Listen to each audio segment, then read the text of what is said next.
Miqueias, capítulo 2, de 1 a 5. Nós daremos sequência à nossa série de devocionais no livro do profeta Miqueias. Já vimos o capítulo 1 como um todo. Começaremos o capítulo 2.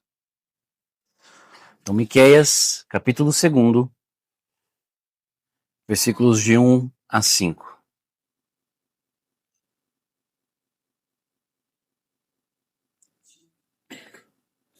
Assim nos diz a santa bendita palavra do nosso Deus. Ai daqueles que no seu leito imaginam a iniquidade e maquinam o mal. À luz da alva o praticam, porque o poder está em suas mãos. Se cobiçam campos, os arrebatam. Se casas, as tomam. Assim fazem violência a um homem e a sua casa, a uma pessoa e a sua herança.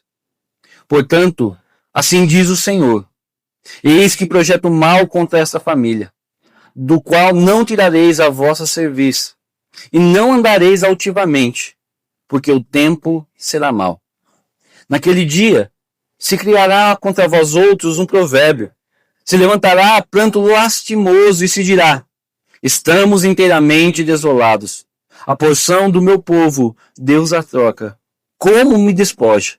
Reparte os nossos campos aos rebeldes. Portanto, não terás na congregação do Senhor quem pela sorte, lançando o cordel, meça possessões. Até aqui, meus irmãos, a palavra de Deus. Existe uma regra moral bastante conhecida por toda a literatura, quando você vai estudar um pouco sobre ética, sobre moral, chamada de regra de ouro. Por que ela é a regra de ouro? É a regra máxima da moralidade. E ela é resumida nas palavras de Jesus, que diz: você deve fazer aos outros o que você quer que façam a você. Essa é conhecida a regra de ouro. Faça aos outros o que você quer que façam a você. Contudo, existe também nessa linha uma outra regra conhecida como regra de ouro, que diz o seguinte: quem tem o ouro faz as regras. Por isso que ela é a regra de ouro. Quem tem o ouro faz as regras. Ou seja, quem tem dinheiro, quem tem mais força, quem tem mais recursos, faz o que quiser. Ele manda. É a lei do mais forte. É a lei do mais forte. Quem tem os recursos, quem tem o poder, quem é mais forte, faz aquilo que ele quiser. E qual você acha que a nossa sociedade segue? Qual dessas regras de ouro a nossa sociedade segue? Claramente, essa segunda. A lei do mais forte. A nossa sociedade, ela segue por esse prisma. Quem tem dinheiro, quem tem recurso, quem manda, faz o que quiser. Faz aquilo que bem entende. Ele define as regras. E, para nossa surpresa, ou nem tanto, a nossa sociedade não é muito diferente da sociedade de Miqueias. Porque estava acontecendo exatamente a mesma coisa no tempo do profeta Miqueias. Nós devemos lembrar que o profeta anunciou o castigo sobre Judá. Castigo que viria à semelhança do castigo sobre Israel. O reino do norte de Israel recebeu o seu castigo, a Assíria veio, acabou com Israel, e Judá receberia o mesmo castigo, porque estava seguindo no mesmo tipo de pecado, seguindo na mesma linha, e portanto receberia o mesmo julgamento. E aqui o profeta Miqueias, a partir do capítulo 2, começa a anunciar razões para esse castigo.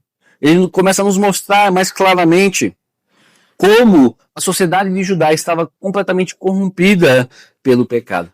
E a primeira razão que ele apresenta para o castigo que Judá receberá é justamente a opressão realizada por alguns ricos e poderosos da sua sociedade.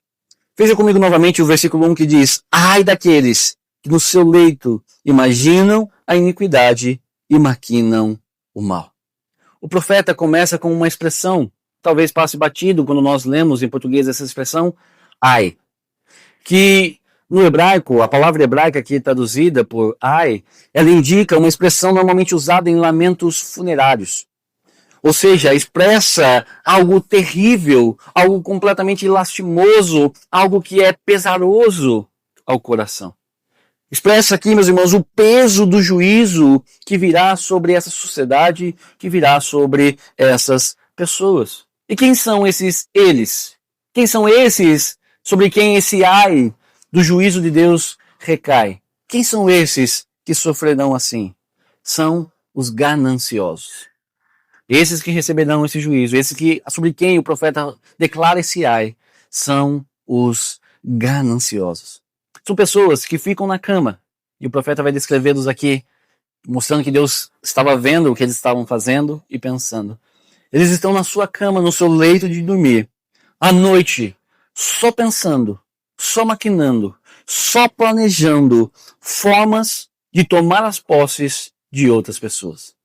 Eles estão ali, na sua cama, o horário de dormir, o horário de descansar, o horário de se lembrar de tudo que Deus fez, só maquinando, só pensando formas novas de enriquecer à custa de outros. Veja, meus irmãos, a intencionalidade do pecado deles. Eles estão realmente planejando o mal que irão fazer, o que torna ainda pior o seu pecado. Uma coisa é pecar quando uma tentação vem repentinamente, e isso é pecado, isso é terrível. Muito pior é planejar, é intentar o mal contra os outros. Mas eu gostaria de chamar a sua atenção para o fato também de que só o fato de pensar em o mal, mesmo sem praticá-lo ainda, isso já é ofensivo a Deus. Ai daqueles que ficam pensando mal, ai daqueles que ficam planejando mal, ai daqueles que ficam maquinando mal. Normalmente nós imaginamos que o pecado é só realizado por ações. O pecado é quando você de fato comete o adultério, o pecado é quando você de fato comete o roubo, o pecado é quando você mata alguém, o pecado é quando você faz e pratica uma ação. Mas a palavra de Deus nos mostra claramente que pensar o mal, que desejar o mal, que maquinar o mal, isso é pecado. Jesus nos ensina isso. Jesus nos fala que não basta você matar o seu irmão para você se tornar um assassino. Só que você se irar contra o seu irmão, desejar o mal contra o seu irmão, no seu coração, você já pecou, você já cometeu o assassinato. Não precisa você se deitar com uma pessoa para cometer adultério. Só de você imaginar, só de você desejar, você já cometeu o adultério. E assim com todos os outros pecados. O pecado começa aqui. O pecado, só de imaginar, só de pensar sobre o pecado, isso já é algo ofensivo aos olhos de Deus. E na luz da alva, ou seja, logo no começo do dia, logo quando surgem os primeiros raios de sol, eles logo colocam em prática os seus planos malignos. Eles não descansam à noite, percebeu? Eles passam a noite planejando e no comecinho do dia eles já estão colocando em prática os seus planos maus, os seus planos malignos. Eles passam o tempo todo só pensando em como aumentar as suas riquezas.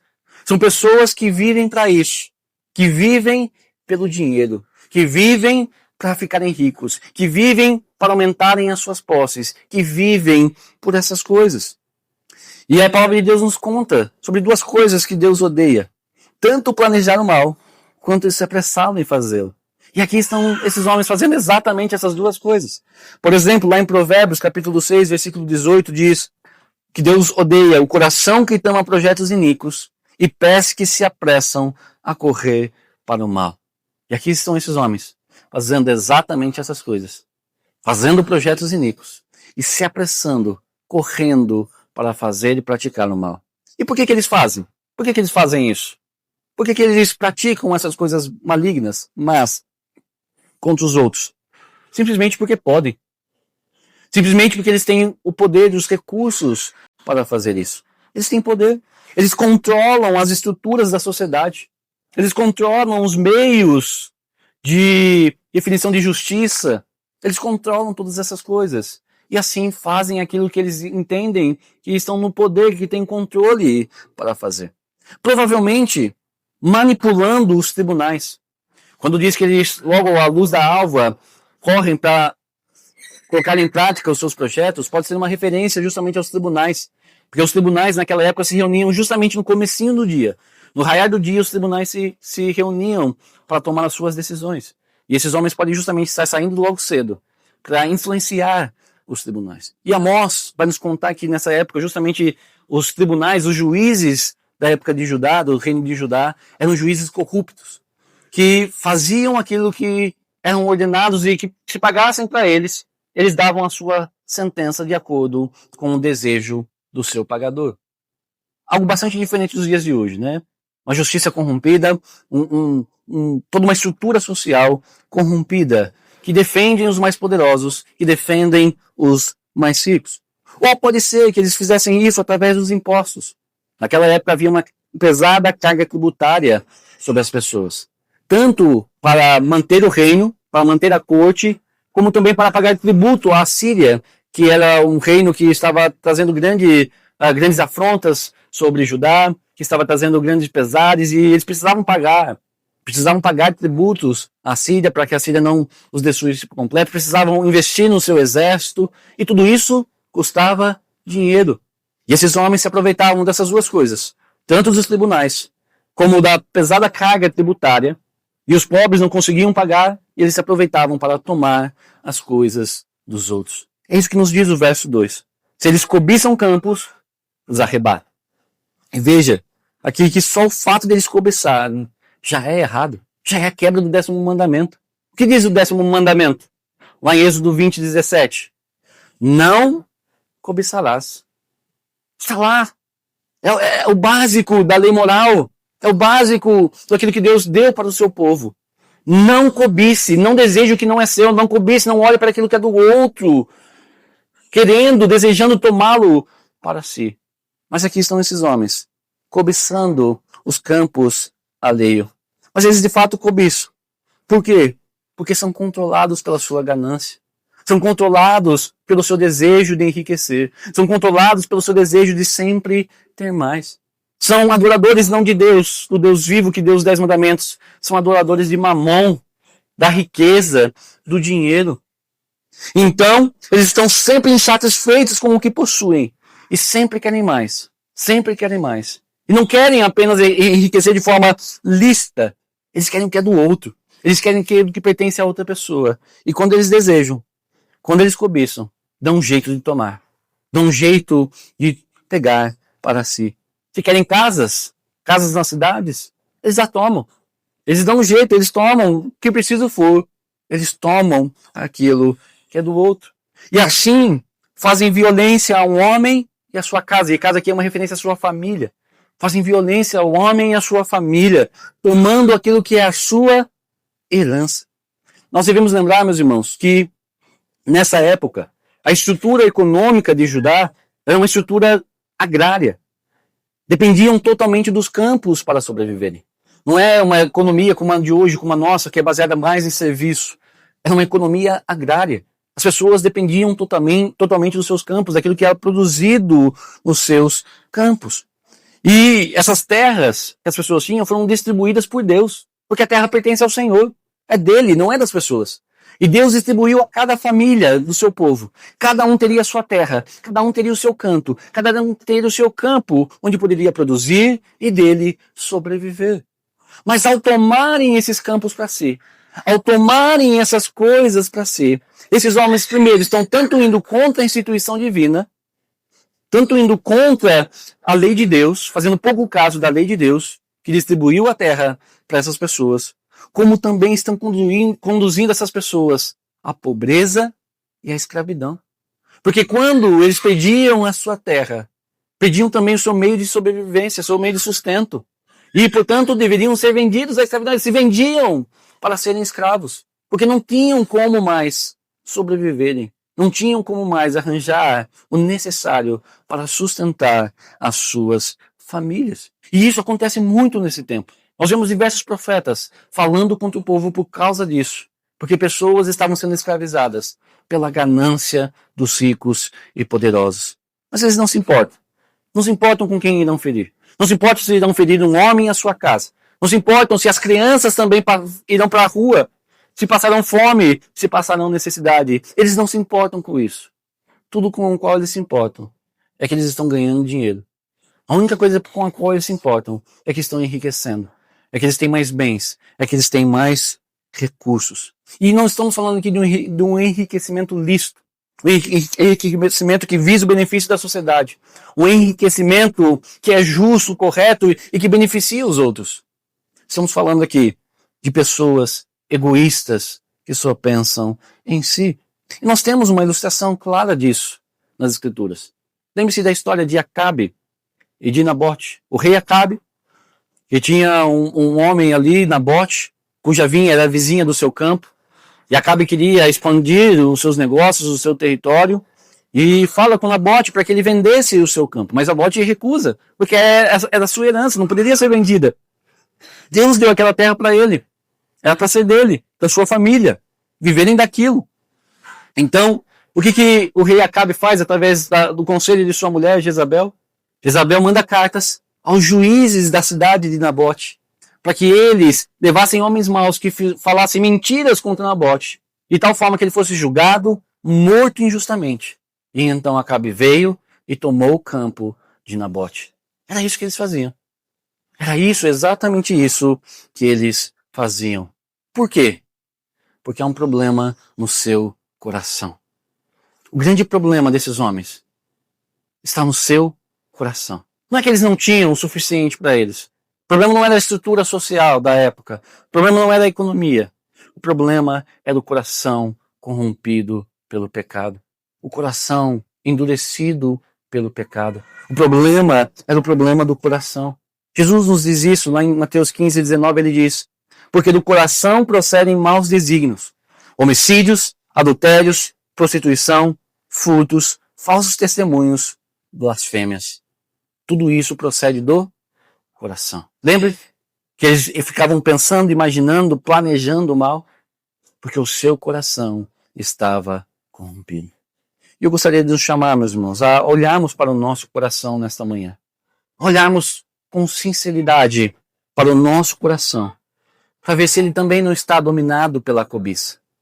Se é que nós também não fomos dominados por esse pecado tão terrível, o pecado da cobiça. Talvez você diga, não, mas eu não sou um rico como os homens desse tempo, eu não tenho campos, não possuo coisas.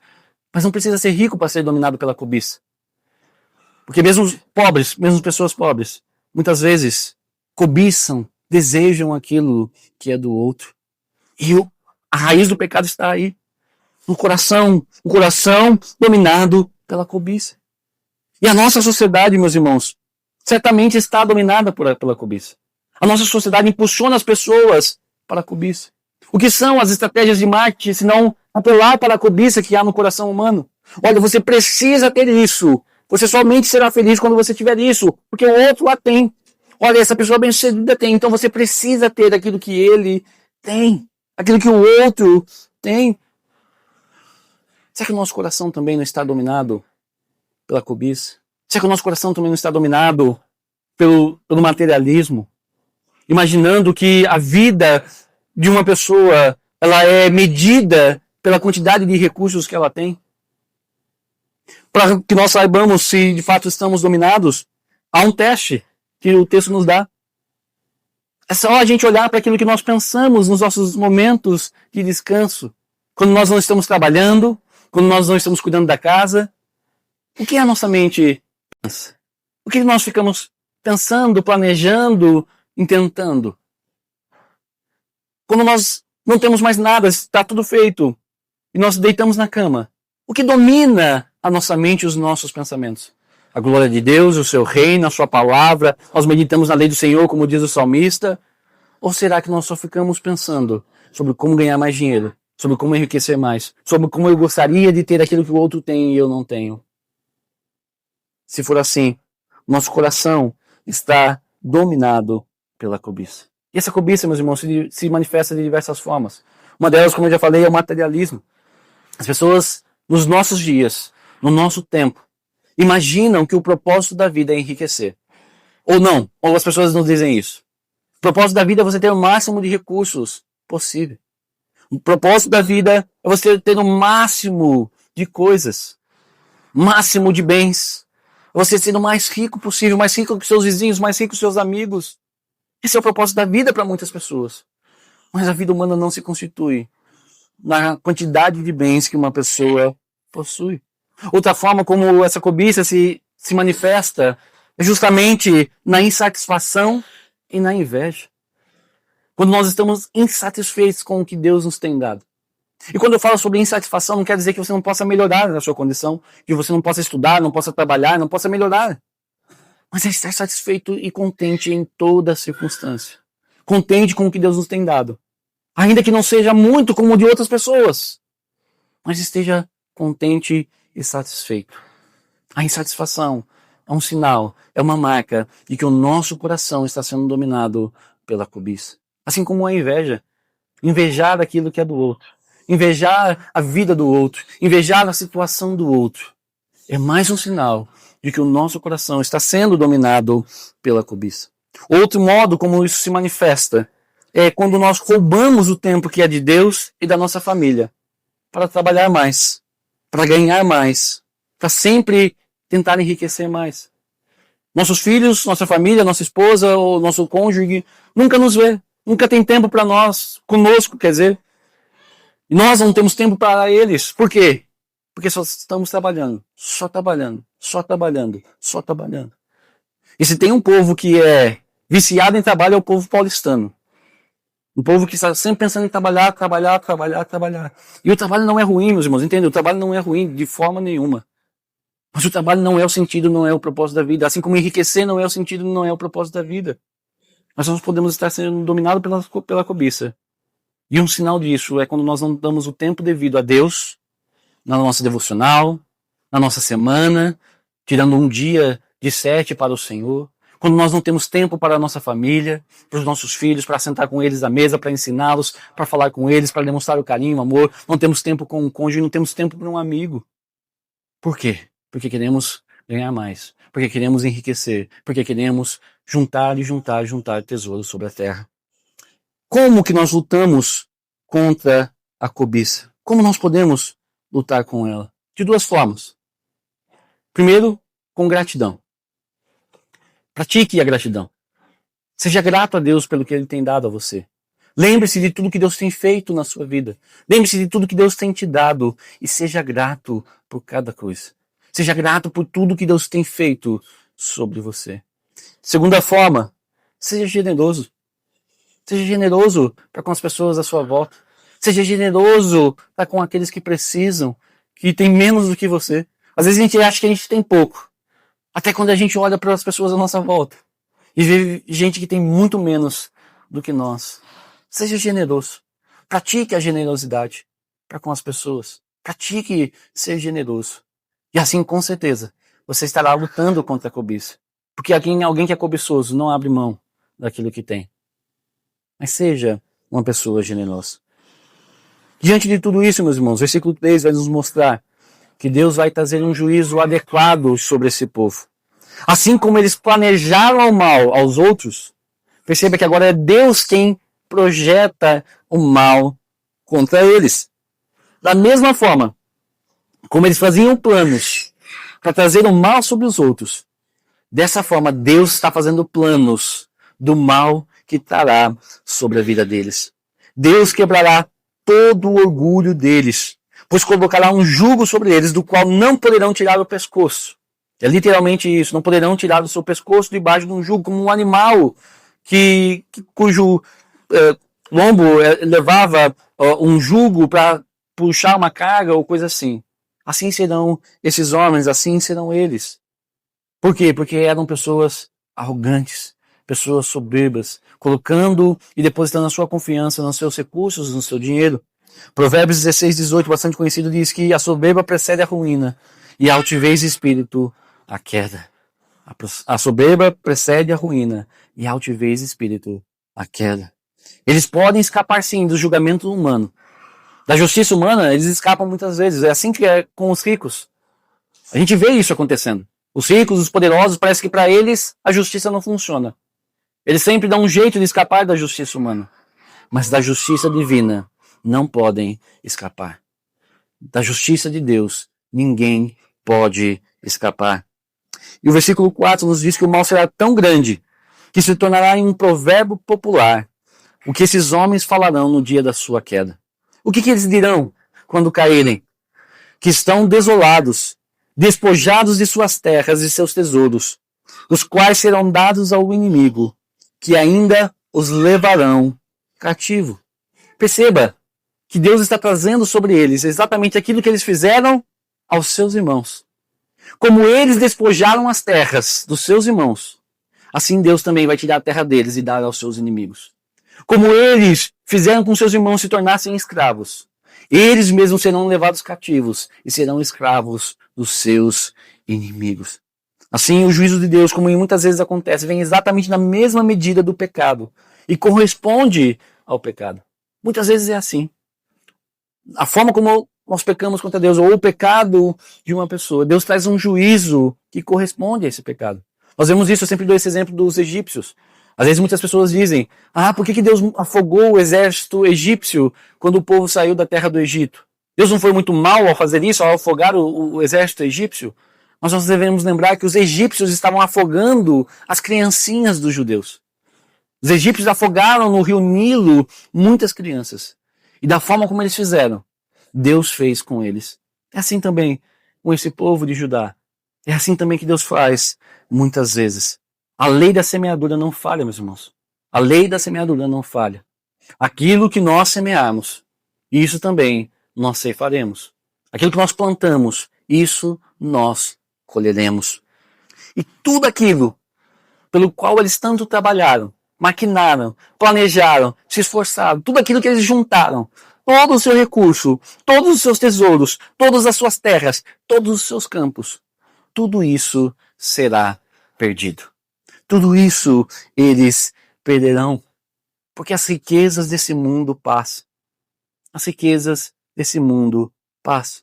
Será que vale a pena gastar a vida por essas coisas? É um questionamento que nós devemos fazer. Vale a pena gastar a nossa vida toda por coisas que são passageiras? Por coisas que simplesmente passam? Jesus, no Sermão do Monte, em Mateus 6, 19 e 21, ele vai nos dizer para não juntarmos tesouros sobre a terra. Não ajunteis para vós outros tesouros sobre a terra, onde a traça, a ferrugem corrói, onde os ladrões escavam e roubam. Não ajunte para você, porque essas coisas são passageiras. Elas passam, elas vão, nós podemos perdê-las. Jesus diz, ajunteis para vós outros tesouros no céu. Lá não tem ferrugem, lá não tem traça, lá os ladrões não entram, lá o seu tesouro está seguro. Do que vale juntar dinheiro, juntar recursos, se essas coisas simplesmente passarão? Mas há um castigo ainda pior no versículo 5. Versículo 5 diz assim, portanto, não terás na congregação do Senhor quem pela sorte, lançando o cordel, meça possessões. Quando no futuro Deus restaurar o povo à sua terra, e Deus está mostrando aqui que fará isso, quando no futuro Deus trouxer de volta os cativos que foram levados para o desterro, que foram levados para o cativeiro, e ele der de novo essa terra ao seu povo, e redistribuí-la novamente, esses ricos e gananciosos não terão parte nela, não terão parte nessa terra. Está implícito aqui, ao dizer isso, que esses homens não terão descendentes para participar da restauração que Deus fará. Eles não terão descendentes que participem do povo de Deus. Serão completamente tirados, cortados da congregação do Senhor. A congregação do Senhor são aqueles que fazem parte do verdadeiro povo de Deus. E com isso, o texto está dizendo, o profeta está dizendo que eles não serão considerados parte do povo de Deus. Mais do que perder os seus tesouros, eles perderam a vida eterna. Eles perderam a comunhão com o Senhor. Eles perderam a aliança com Deus. Perderam aquilo que é o mais importante na vida do ser humano, a comunhão com o Senhor. E assim, não há qualquer tipo de esperança para eles. Diante disso, nós nos lembramos de outra frase de Jesus. Do que vale ao homem ganhar o mundo inteiro e perder a sua alma? Do que vale ao homem ganhar o mundo inteiro e perder a sua alma? Ou o que poderá dar o homem em troca da sua alma? Nada. Não vale de nada. Você pode ganhar o mundo inteiro, você pode ser a pessoa mais bem-sucedida, mais rica. Você irá partir. E você não levará nada daqui. E se você não teve comunhão com Deus aqui, se você não colocou a sua fé em Cristo Jesus, se você não depositou a sua confiança em Cristo, o futuro que está reservado para você é um futuro de condenação e de separação eterna de Deus. Diante disso, eu gostaria de fazer algumas aplicações e encerrar essa devocional. Primeiro, de que não vale a pena gastar a vida toda para juntar tesouros sobre a terra. E com isso eu não estou dizendo que você não pode comprar um carro, não pode comprar uma casa, não pode comprar. O que eu estou dizendo é que você não pode depositar o seu coração, a sua confiança, a sua esperança, a sua alegria nessas coisas. Não viva para essas coisas. Não viva como se o propósito da sua vida fosse juntar dinheiro, fosse juntar recursos. A verdadeira vida que vale a pena ser vivida é aquela que é vivida para a glória de Deus. O propósito da vida humana não é ter recursos, não é ter tesouros, não é ter dinheiro. O propósito da vida humana é conhecer a Cristo, é andar com o Senhor, é conhecer a Deus e conhecê-lo melhor a cada dia. Essa é a vida que vale a pena ser vivida. Uma vida que conduz à vida eterna, que conduz à bênção eterna. Mas juntar recursos é uma vida desperdiçada, porque todas essas coisas passam. Segundo lugar, não inveje os ciclos do presente século. Pode parecer, quando nós olhamos para o mundo, que eles estão se dando bem. Parece, né? Eles não, parece que não tem problemas, parece que não tem dificuldades, parece que a justiça não se aplica a eles. Então, por que eu não ser igual a eles? Por que não fazer as mesmas coisas que eles fazem? Às vezes a gente é tentado a invejar os bens, invejar a vida, o estilo de vida dessas pessoas. Especialmente aqueles que enriquecem de maneira ilícita. Mas não inveje, porque o fim deles é um fim de morte. Porque o fim dessas coisas é um fim de destruição. Porque o fim dessas coisas é um fim terrível. É um lamento funerário. É isso que Deus tem sobre essas pessoas. E por fim, será que, como nós falamos no começo, será que de fato quem tem o ouro faz as regras? Será que isso é verdade? Pode parecer também que quem é rico não sofre. Quem é rico comanda o judiciário. Quem é rico não presta contas de nada. Quem é rico não passa por dificuldades. Parece que é assim. Mas como nós vimos, diante do tribunal de Deus, a riqueza não vale nada. E Deus trará a conta, a juízo, todas as pessoas da terra. Ainda que agora pareça que eles mandam no mundo, Deus julgará todo o mal. E nós devemos nos alegrar nessas coisas. Gostaria de concluir com o texto de Lucas 12, 21, que diz, Jesus está falando aqui, ele diz, então lhes recomendou, tende cuidado e guardai-vos de toda e qualquer avareza, porque a vida de um homem não consiste na abundância dos bens que ele possui.